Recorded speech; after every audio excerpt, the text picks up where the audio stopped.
la. Your dream vacation to Bali starts from rupees 22,999 only with GT Holidays, South India's #1 travel brand.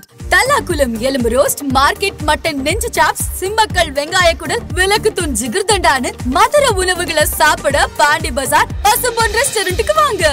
நல்ல வெரைட்டியா ருசியா சாப்பிடலாம்.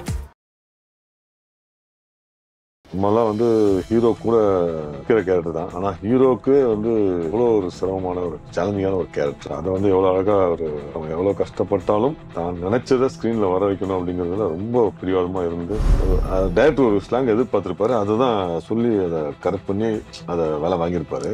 So அந்த slang கரெக்டாக அதெல்லாமே வந்து ரொம்ப சேலஞ்சிங்காக எடுத்து விக்ரம் சார் வந்து ரொம்ப அற்புதமாக பண்ணியிருக்காரு. அது ஓப்பனிங் ஃபைட்லாம் பண்ணவே தெரியாது. அங்கேயும் தண்ணியில் நடந்தோம், இங்கேயும் தண்ணியில் நடக்கணும் அப்படின்னு சொல்லிட்டு கிண்டல் வச்சாரு. ஸோ அவர் இருக்கிற செட்டு வந்து உண்மையிலே எப்பவுமே ஜாலியாக இருக்கும். 4 நிமிஷம் கிட்ட போவோம் அந்த ஒரே ஷாட். அதெல்லாம் வந்து அவ்வளோ சிரமப்பட்டு டக்கு கடைசியாக வந்து குதிரை மேலே அந்த ஷாட்டோடவே சேர்ந்து குதிரை மேலே ஏறி உட்காந்து குதிரையோட சேர்ந்து ஒவ்வொருத்தனையும் அடிக்கணும். இதெல்லாம் வந்து இந்த வயசுல ஒரு ஆர்டிஸ்ட் பண்ண முடியுமான்னு எனக்கு தெரியல. அதெல்லாம் வந்து சாப்பிட்டு வேலை செஞ்சு சாப்பிட்டு சாப்பிடாம இருக்கணும். ஆமா, அப்ப இருந்தும் இல்லாம இருக்கணும். அது மாதிரி அப்படியே 6 பேக்கும் வைக்க முடியாது இந்த கேரக்டருக்கு. அது ஒரு மாதிரி ஷேப்புக்கு கொண்டு வரணும். அதெல்லாம் கரெக்டா அதுக்காக மெனக்கட்டு பண்ணியிருக்காரு. அதெல்லாம் பார்க்கும்போது எங்களுக்கெல்லாம் நம்மளாம் ஒண்ணுமே இல்லை. முக்கிய நிகழ்வுகளை உடனுக்குடன் குறிஞ்சி தெரிஞ்சுக்கல ஆதன் செயலை டவுன்லோட் பண்ணுங்க. டிஸ்கிரிப்ஷன்ல லிங்க் இருக்கு. ஆதன் சினிமா நேரில் அனைவருக்கும் ஒரு பெரிய வணக்கம் and welcome to show. Thangalaan special தான் பார்த்துட்டு இருக்கோம். அந்த வகையில் அதில் மிக முக்கியமான ஒரு கதாபாத்திரம் பண்ணக்கூடிய நம்ம சம்பத் ராம் சார் கூட இணைஞ்சிருக்காங்க. சார் வந்தாலே ரொம்ப நெருக்கமாகவும் ரொம்ப யதார்த்தமாகவும் நிறைய விஷயங்கள் பகிரக்கூடியவர். வணக்கம் சார். வணக்கம். எப்படி இருக்கும்? வணக்கம். நல்லா இருக்கேன். நீங்க எப்படி இருக்கீங்க? நல்லா இருக்கும் சார். எங்க ஆடியன்ஸுக்கு நீங்க ரொம்பவும் ஸ்பெஷல், எப்பவும் அப்படின்னு தான் சொல்லணும். சார், நீங்க ஒரு கதாபாத்திரம் பண்றீங்க அப்படின்னா கண்டிப்பா அதுல வந்து ஒரு இயக்குனர் சாயலோ இல்ல அந்த கதையில உங்களுக்கு ஏதாவது ஒரு டச் ஒன்று இருந்திருக்கும், பிடிச்சிருக்கும். தங்கலான் ஏன் அப்படின்ற ஒரு கேள்வி ஒன்று இருக்கு. அதுக்குள்ள நீங்க வந்ததுக்கு அப்புறம் அந்த தங்கலானா நிறைய விஷயங்கள் நீங்களும் கேட்டிருப்பீங்க. கதாபாத்திரம் என்ன அப்படின்றதும் நிறைய எக்ஸ்பிளைனும் பண்ணியிருப்பாங்க. ஏன் தங்கலான் ஸ்பெஷல் உங்களுக்கு? நம்ம இத்தனை வருடங்கள்ல இந்த மாதிரி ஒரு கேரக்டர் வந்து பண்ணல. இது எல்லாருக்கும் அமையக்கூடிய ஒரு கேரக்டரும் இல்லை. ஓகே, இத்தனை வருஷம் உங்களோட ஏன்னா நம்ம ஒரு கோவணம் கட்டிட்டு நடிக்கிறது அப்படிங்கிறது எல்லா படத்துலையும் அது அமையாது, எல்லா நடிகர்களுக்கும் அது அமையாது. ஸோ இது வந்து அந்த காலகட்டத்துக்கு ஏற்றாப்புல ஒரு கேரக்டர் அமைஞ்சதுனால ஒரு 9th century 10th century இருக்குன்னு நினைக்கிறேன். ஸோ அந்த காலகட்டத்துக்கு ஏற்ற மாதிரி ஒரு கேரக்டர் அமைஞ்சதுனால அந்த லுக்கு வந்து ஒரு அந்த லுக்கு அந்த மேக்கப் அந்த கோவணம் கட்டிட்டு நிற்கும் போது நம்ம ஆட்டோமேட்டிக்கா அந்த காலகட்டத்துக்கு போயிடும். ஏன்னா நம்ம சுற்றி இருக்கவங்க ஹீரோ முதல் கொண்டு எல்லாருமே அந்த கெட்டப்ல இருக்கும்போது நம்ம அந்த காலகட்டத்துக்கு போயிடுவோம். ஸோ டைரக்டர் ரஞ்சித் சாருடைய அசோசியேட் மிஸ்டர் தாமோ அவரு தான் கால் பண்ணி இந்த மாதிரி ஒரு கேரக்டருக்கு ஒரு 10 நிமிஷம் தான் வரும், ஃபிளாஷ்பேக்கு படத்தோட ஃபிளாஷ்பேக்ல வரும், ஹீரோடைய நண்பர்கள்ல ஒரு 4 பேர், அதெல்லாம் நீங்க கொஞ்சம் இம்பார்ட்டண்டா இருப்பீங்க, பண்றீங்களா அப்படின்னு கேட்டாங்க. நான் உடனே ஓகேன்னு சொல்லி பண்ணோம். ஸோ அந்த கேரக்டர் வந்து டைரக்டர் ஸ்பாட்ல சொல்லும் போது சரி ஹீரோ தான் மெயின், இருந்தாலும் கூட இருக்கவங்களாம் என்னென்ன எப்படி ரியாக்ட் பண்ணணும் அதெல்லாம் வந்து அது என்ன பண்ணுது அந்த கேரக்டர் அதெல்லாம் சொல்லி புரிய வச்சு ஓப்பனிங் டே அதை பற்றி சொன்னார். ஸோ சொல்லும் போதே எனக்கு ஒரு சரி ஒரு வரலாற்று பதிவு இந்த படம். ஸோ நம்ம முன்னோர்கள் எப்படி இருந்தாங்க அந்த காலகட்டத்தில், ஸோ இதெல்லாம் வந்து கேட்கும்போதே ஒரு ஆர்வமாக இருந்தது. ஓகே. ஸோ அதை அப்படியே அழகாக உள்வாங்கிட்டு அவர் டைரக்டர் சொல்கிறத உள்வாங்கி அதை நம்ம வெளிப்படுத்தியிருக்கோம். ஸோ ஒரு டைரக்டர் வந்து அது வரைக்கும் சொல்லும் போதே நமக்கு அது அந்த கேரக்டர் உள்ளே போயிடுச்சுனாவே ஆட்டோமேட்டிக்காக வெளியே வரும். உள்ளே வந்துட்டீங்க. அங்கே இருக்கிற சூழ்நிலைகளாக இருக்கட்டும், ரஞ்சித்தோட இயக்கமாக இருக்கட்டும், எப்படி சார் இருந்தது உங்களுக்கு? சார் ரஞ்சித் சார் கூட நான் வந்து 3வது படம் பண்றேன். 3வது படம் எப்பவுமே ஒரு கூலான பர்சன். அவரு என்ன தேவையோ படத்துக்கு அவரு மைண்ட்ல ஓட்டி இருப்பார்ல, அது வர வரைக்கும் அவர் வந்து கண்டிப்பா விட மாட்டாரு. ஓகே. ஸோ நம்மலாம் வந்து ஹீரோ கூட நிக்கிற கேரக்டர் தான். ஆனா ஹீரோக்கு வந்து எவ்வளோ ஒரு சிரமமான ஒரு சேலஞ்சிங்கான ஒரு கேரக்டர். ஸோ அதை வந்து எவ்வளோ அழகா ஒரு இந்த மற்றவங்க எவ்வளோ கஷ்டப்பட்டாலும் தான் நினைச்சதை ஸ்கிரீன்ல வர வைக்கணும் அப்படிங்கிறதுல ரொம்ப பிடிவாதமா இருந்து கூலா எல்லார்கிட்டையும் வேலை வாங்கி பண்ணியிருக்காரு. ஸோ அதுல நானும் இருக்கேன் அப்படிங்கிறத நான் ரொம்ப பெருமையா கருதுறேன். ஏன்னா நான் முன்னாடியே சொன்ன மாதிரி இது ஒரு வரலாற்று பதிவு. இந்த மாதிரிலாம் நம்ம முன்னோர்கள் இருந்திருக்காங்க அப்படிங்கிறது ஒரு வரலாற்று பதிவு. ஸோ தொடர்ந்து இது 3வது படமா பண்றேன். கபாலியில பாத்தீங்கன்னா அந்த கேரக்டருக்கு ஏற்ற மாதிரி என்னென்ன இருக்குமோ அந்த ஸ்டைலுக்கு அந்த ஒரு மலேசியாவில் இருக்கிற தமிழர்கள்லாம் எப்படி இருந்திருப்பாங்க ஒவ்வொன்றையும் அவர் வந்து ஆராய்ச்சி பண்ணி அந்த கேரக்டர்லாம் எப்படி வாழ்ந்திருக்கும் எல்லாமே ஓரளவுக்கு எல்லாமே லைவான கேரக்டர்ஸை தான் அவர் வந்து படமா எடுக்கிறாரு. Okay okay. ஸோ அந்தந்த காலகட்டத்தில் அந்தந்த கேரக்டர்லாம் எப்படி இருந்திருக்கும்னு ஃபீல் பண்ணி தான் எடுக்கிறாரு. அதை வந்து அழகா ப்ரெசென்ட் பண்றாரு. ஸோ இது 3வது படமா அவரோட பண்றேன். அவருடைய இது எங்கேயுமே மாறவே இல்லை. அவர் பழகுற விதமாகட்டும், ஆர்டிஸ்டை வந்து வேலை வாங்கும் விதமாகட்டும், ரொம்ப கூலா அமைதியா டென்ஷனே ஆகி நான் பார்த்ததே இல்லை. ஓகே. கபாலியில அது ஒரு டிஃபரெண்டான ஒரு ஜானர். ஆனா இங்க வரும்பொழுது இது வந்து சேலஞ்சிங்கான விஷயம். இது வந்து ரொம்ப ரொம்ப சேலஞ்சிங்கான விஷயம். ஏன்னா டெய்லி வந்து ஒரு 1.5 மணி நேரம் நடந்துதான் எல்லாருமே போய் ஆகணும். ஓகே. டைரக்டர், ஹீரோ எல்லாருமே போய். ஹீரோ மட்டும் குதிரையில வந்தாரு. மற்றபடி எல்லாருமே வந்து நடந்துதான் போகணும். ஒரு 4 நாள் 5 நாள் போச்சு. அதுக்கப்புறம் கொஞ்சம் ஐடியா பண்ணி ஒரு டிராக்டர்ல பின்னாடி அந்த நோண்டுறது இருக்கும் இல்லையா, அதுல ஒரு பிளைவுட் எல்லாம் செட் பண்ணி, ஸோ அதுல வந்து எல்லாரையும் உட்கார வச்சு முக்கியமானது மட்டும் ஹீரோ, டைரக்டர் இந்த மாதிரி முக்கியமானது மட்டும் அதுல உட்கார வச்சு கூப்பிடுவாங்க.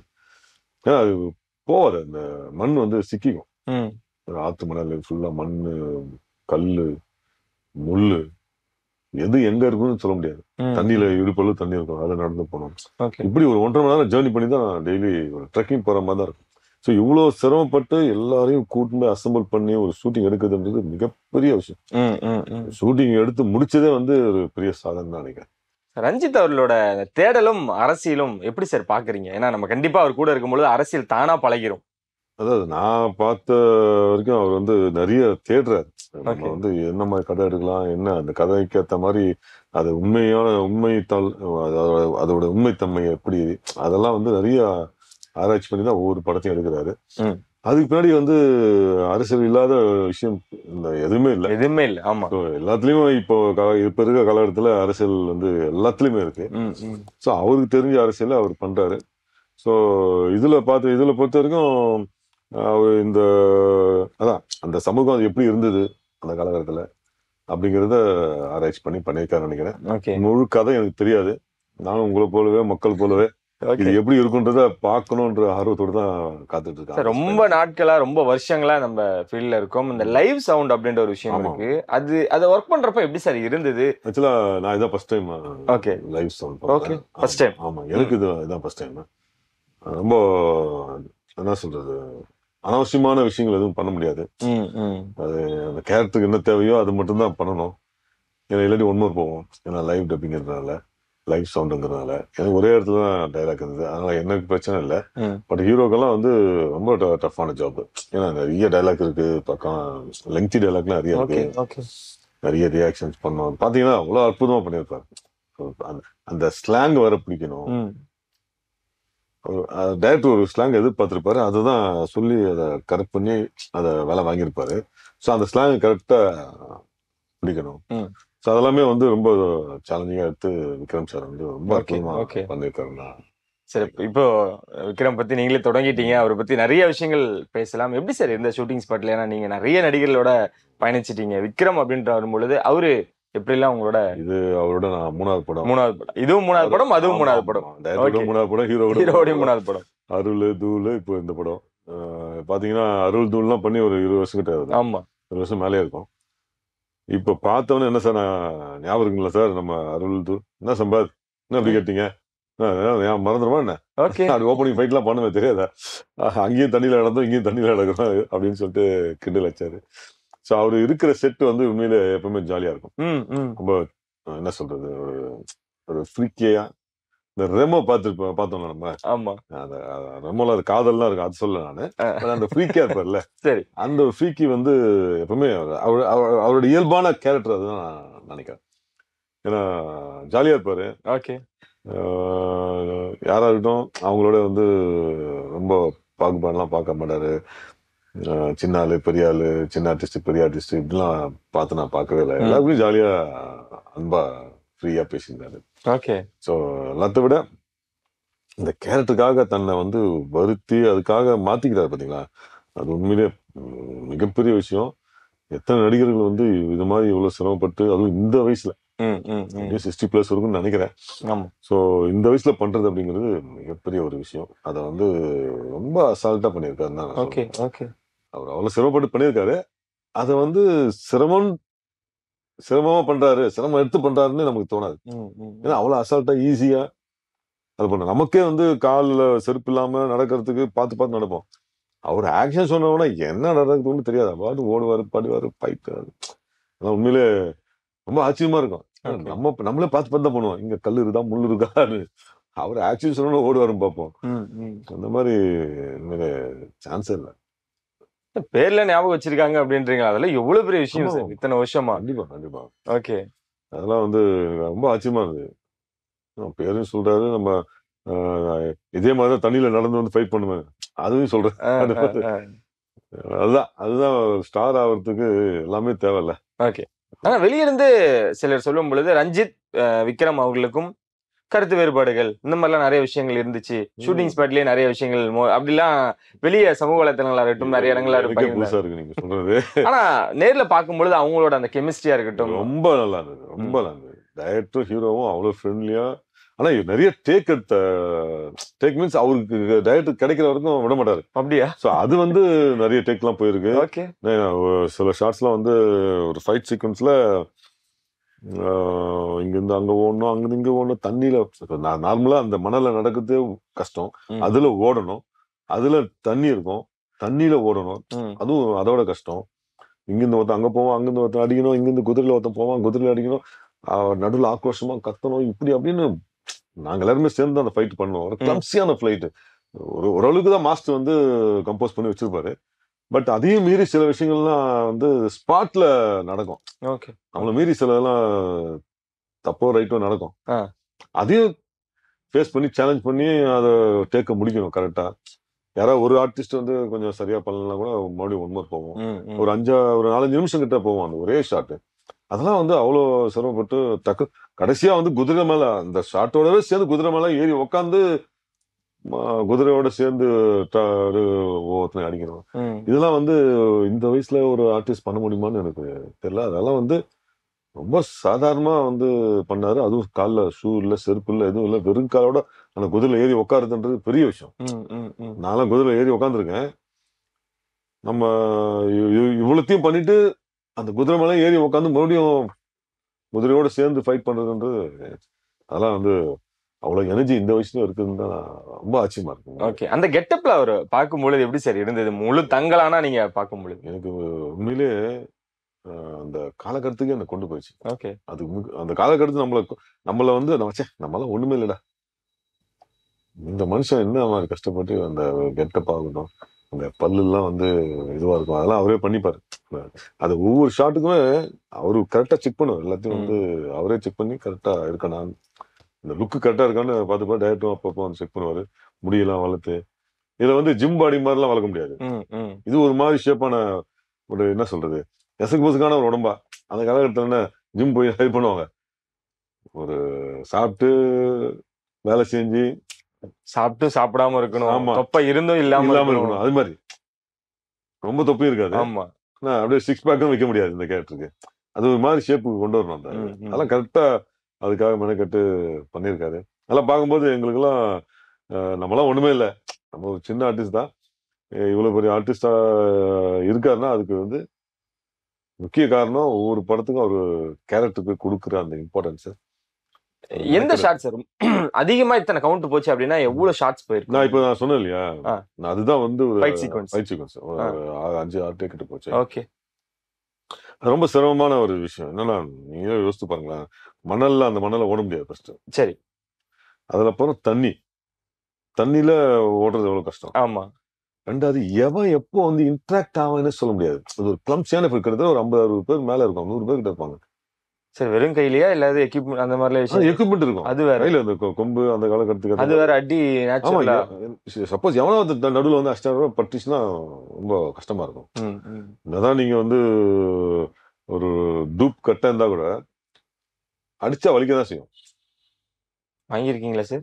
விழுந்திருக்கா? அதெல்லாம் நிறைய ஐயோ, என்னைய தான் சொல்லல, நான் சொல்றது ஹீரோவை சொல்றேன். ஹீரோவுக்கே விழுந்திருக்கு. நமக்கு அடி எனக்கு வந்து எனக்கு அடி வர்றதை பத்தி நான் இது பண்ணல. ஏன்னா நம்ம நிறைய படத்துல ஃபைட் பண்ணியிருக்கோம், நிறைய வாங்கியிருக்கோம். ஒரு ஹீரோவுக்கு படுதுன்னும் போது அதெல்லாம் வந்து அந்த வெறும் உடம்போட ஸோ இந்த சீக்வன்ஸ் தான் ரொம்ப சேலஞ்சிங்கா அவர் பண்ணாரு. இதுதான் ரொம்ப பிரமிப்பா நான் பார்த்தேன்.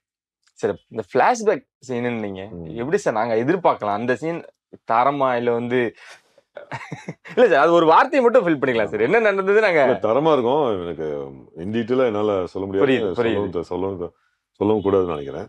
பட் அது ஒரு சம்பவமாவே இருக்கும். நல்லா இருக்கும். எல்லாருக்கும் பார்த்து ஃபீல் பண்ற அளவுக்கு கண்டிப்பா இருக்கும். ஓகே, ஓவரால் அந்த தங்கலான் எக்ஸ்பீரியன்ஸ் அப்படின்றது என்னெல்லாம் உங்களுக்கு லேர்ன் பண்ண கொடுத்துருக்கு சார்? என்னென்ன விஷயங்கள் இதுல இருந்து நீங்க எடுத்திருக்கீங்க? இன்னும் நம்ம வந்து உழைக்க வேண்டியது நிறைய இருக்கு. ஆமா, ஓகே. ஏன்னா இன்னும் நிறைய பெரிய கேரக்டர் பண்ணணுன்ற ஒரு உத்வேகம் வந்து கிடைச்சிருக்கு. நம்ம ஹீரோ கூட நம்ம வந்து 4 பேர்ல ஒரு ஆளா பண்ணியிருக்கோம். அடுத்து வந்து ஒரு என்ன சொல்றது, ஒரு தனித்துவமான கேரக்டரா பண்ணணுன்ற ஒரு உத்வேகம் நமக்கு கிடைச்சிருக்கு. ஏன்னா நம்ம பாக்குறோம் மத்தவங்கலாம் வந்து இந்த படத்தை இந்த கேரக்டர் பண்றாங்க, அடுத்த படத்துல அதோட பெரிய கேரக்டர் பண்றாங்க, இன்னும் சூப்பரா ஒரு அடுத்து வில்லனா வராங்க. அப்படின்னும் போது நமக்கும் வந்து இத்தனை வருஷத்துல நம்மளும் வில்லனாலாம் பண்ணிருக்கோம். ஆனா இந்த மாதிரி பெரிய படங்களை நம்ம அந்த மாதிரி வில்லனா பண்ணணுங்கிற ஒரு உத்வேகம் வந்து அதிகமா இருக்கு. சரி போதும், நம்ம நிறைய பேர் எல்லா ஹீரோ கூட நடிச்சிட்டோம், நம்ம வந்து இண்டிவிஜுவல் கேரக்டரா பர்ஃபார்மன்ஸ் பண்ணக்கூடிய ஒரு மெயின் வில்லனாவோ மெயின் கேரக்டராவோ அப்படி பண்ணணும் அப்படிங்கிற ஒரு உத்வேகம் வந்து இந்த படத்து மூலியமா எனக்கு கிடைச்சிருக்கு. Super sir. அதுதான் எங்களுக்கும் நீங்க படத்துக்கு படம் கொடுத்துக்கிட்டே இருக்கீங்க சார். நேத்து ஒரு இடங்கள்ல வந்து விக்ரம் அவர்கள்ட்ட ஒரு கேள்வி எழுப்புறாங்க. இந்த மாதிரி சூர்யா பெரிய பெரிய நடிகர்கள் இருக்கக்கூடிய ரசிகர் பட்டாளம் உங்களுக்கு அந்த இல்ல அப்படின்றது ஒரு ஏக்கம் இருந்திருக்கா?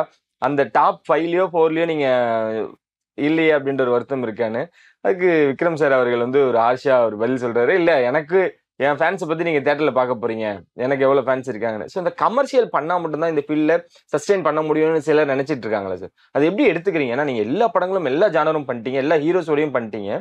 பட் இந்த கேள்வியை இவர் பண்ணனாலதான் ஒரு அன்னியன் வந்துச்சு, இவர் பண்ணனாலதான் ஒரு ஐ வந்துச்சு. ஸோ இந்த மாதிரியான கேள்வியை அவர் முன்னாடி வைக்கும் பொழுது புதுசா ஒரு விஷயம் ட்ரை பண்ணலாம்னு நினைக்கிறவங்களுக்கு கூட ஒரு பின்னடைவா தானே நினைக்கும். இல்ல சார், நான் என்ன நினைக்கிறேன்னா, இப்போ நான் காஞ்சிபுரம்னு ஒரு படம் பண்ணேன். நான் நிறைய கமர்ஷியல் ஃபிலிம் நடிச்சிருக்கேன். நான் எல்லா ஹீரோக்கள் கூடயும் இன்னைக்கு தமிழ் ஃபீல்ட்ல இருக்கிற எல்லா டாப் ஹீரோஸ் கூட நடிச்சாச்சு. எல்லா கமர்ஷியல் ஃபிலிம்ஸும் நடிச்சாச்சு. சூப்பர் டூப்பர் ஹிட் படத்தையும் நடிச்சாச்சு. தமிழ், தெலுங்கு, மலையாளம், 3 லாங்குவேஜ்லுமே, கன்னடம், எல்லா லாங்குவேஜுமே வந்து எல்லா டாப் ஹீரோஸ் கூடயும் ஆல்மோஸ்ட் எல்லா டாப் ஹீரோஸ் கூட நடிச்சாச்சு. நிறைய சூப்பர் டூப்பர் ஹிட் படம் இல்லை. ஆனா இந்த மாதிரி ஒரு ஃபிலிம் வந்து பண்ணும்போது தான் ஒரு ஆத்ம திருப்தி இருக்கு சார். நம்மளும் ஒரு நல்ல கேரக்டர் பண்ணியிருக்கோம் அப்படின்னு. அப்படி நானே வந்து காஞ்சிபுரம் அப்படிங்கிற திரைப்படத்துல டைரக்டர் பிரியதர்ஷன் சாரோட டைரக்ஷன்ல பிரகாஷ் ராஜ் தான் ஹீரோ. அதுல அவருக்கு மச்சானா ஒரு கேரக்டர் பண்ணியிருப்பேன், தங்கச்சி புருஷனா. அதுல பண்ணும்போது அது வந்து ஒரு அவார்ட் ஃபிலிமு, நிறைய அவார்டுகளை குவிச்சிருக்கு. அதுல பண்ணும்போது அந்த காலகட்டத்துக்கு ஏற்ற மாதிரி 1930s 40sல இருக்கிற மாதிரி அந்த லுக்கு கெட்டப் எல்லாம் போட்டு பண்ணும்போது அதுல ஒரு திருப்தி இருக்குல்ல.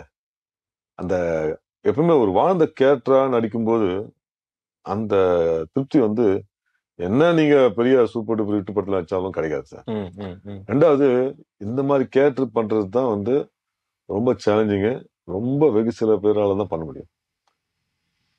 ஸோ சூப்பர் டூப்பர் ஹிட் படம் வந்து நிறைய பேர் பண்ணலாம், ஐ மீன் மாசான படத்தை நீங்க சொன்ன மாதிரி. ஆனா இந்த மாதிரி படத்துல பண்றது ரொம்ப கஷ்டமான விஷயம். அது வெகு சிலரால தான் பண்ண முடியும். அதுல வந்து விக்ரம் சார் வந்து ஒவ்வொரு படத்துக்கும் அவரு தேடுறாரு, இந்த மாதிரி கதையை தேர்ந்தெடுக்கிறாரு.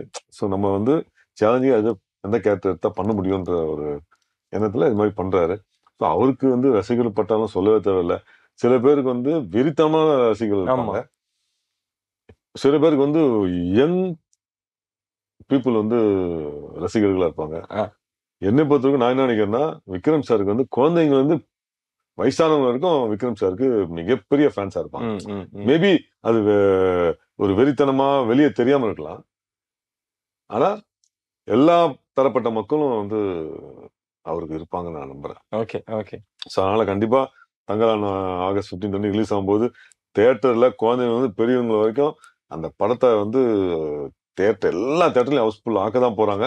அது எல்லாரும் பார்க்க தான் போறாங்க. கண்டிப்பா சார். ரொம்ப நன்றி சார். நிறைய விஷயங்கள் தங்கலான பத்தி பேசியிருக்கோம். ரிலீஸுக்கு அப்புறம் நிறைய விஷயங்கள் பேசுவோம். மிக்க நன்றி. இவ்வளவு தூரம் சப்போர்ட் கொடுத்துட்டு இருக்க உங்க ஃபாலோவர்ஸ்க்கு நீங்க என்ன சொல்ல விரும்புறீங்க? நிச்சயமா சார், உங்களுக்கும் நன்றி. நம்ம சேனலுடைய வியூவர்ஸ் எல்லாருக்குமே மிகப்பெரிய நன்றி. ஏன்னா தொடர்ந்து இது வந்து இந்த சேனலுக்கு நான் 4வது தடவையும் 5வது தடவையும் வரேன். தொடர்ந்து வியூ பண்ணிட்டு இருக்கீங்க. தொடர்ந்து சப்போர்ட் பண்ணுங்க. அடுத்து நானும் சில நல்ல படங்கள் நல்ல கேரக்டர்கள் வந்து பண்ண ஆரம்பிச்சிருக்கேன், பண்ணிட்டு இருக்கேன். தொடர்ந்து வெளிவர இருக்கு. எல்லாருமே தியேட்டர்ல போய் இந்த தங்கலான் படத்தை பார்த்து மிகப்பெரிய ஒரு வெற்றி படமா ஆக்குங்கன்னு வேண்டி கேட்டுக்கிறேன். நன்றி. Thank you sir. எப்பவுமே நீங்க ஒரு பிஸியா இருக்கும் பொழுது எங்களுக்கு ரொம்ப சந்தோஷமா இருக்கும். இப்ப எல்லா லாங்குவேஜ்லயும் நீங்க ரொம்ப பிஸியா இருக்கீங்க. முக்கியமான ஒரு நடிகராகவும் வலம் வந்துட்டு இருக்கீங்க. அது எப்பவுமே இருந்துகிட்டே இருக்கணும். ரொம்ப நன்றி சார். ரொம்ப நன்றி. ஆண்டவனுக்கு நன்றி. ஏன்னா இது வந்து எல்லாம் அவன் செயல். ஏன்னா நிறைய பேரை நாங்க மீட் பண்ணியிருக்கோம். சக்சஸ் வந்ததுக்கு அப்புறம் சரி, நிறைய படங்கள் பண்ணும்போதும் சரி, ஏதாவது ஒரு இடங்கள்ல ஒரு மாற்றங்கள் இருக்கும். நீங்க எப்பவுமே எப்போ போன் எடுத்தாலும் சொல்லுங்க நண்பரே அப்படின்னு சொல்லிட்டு ரொம்ப அழகா சொல்லக்கூடிய வார்த்தைகள் தான் எங்களை ரொம்ப நாள் உங்களோட பயணிக்க வைக்கிறது. ரெண்டாவது எதுவுமே நிரந்தரம் கிடையாது சார். நம்மளாவே எப்பவுமே இருந்துட்டு போயிடும். அவ்வளவுதான். அப்ஸ் அண்ட் டவுன்ஸ் இருந்துட்டு தான் இருக்கும். ஆனா நம்மளாவே இருந்துட்டா எந்த பிரச்சனையும் யாருக்கும் கிடையாது. அதுதான் நான் விரும்புறேன். ரொம்ப ஃப்ரெண்ட்லியான ஒரு ஆக்டரும் கூட, நண்பரும் கூட. அதனாலதான் இயக்குநர்களின் பார்வையில் நீங்க எப்பவுமே இருந்துகிட்டே இருக்கீங்க. அது கண்டிப்பா தொடரணும் சார். ரொம்ப நன்றி. நன்றி. இன்னும் நிகழ்ச்சி தான் உங்க சந்திக்கும் முறை உணர்ந்து எடுப்பேன். நான் நன்றி. வணக்கம்.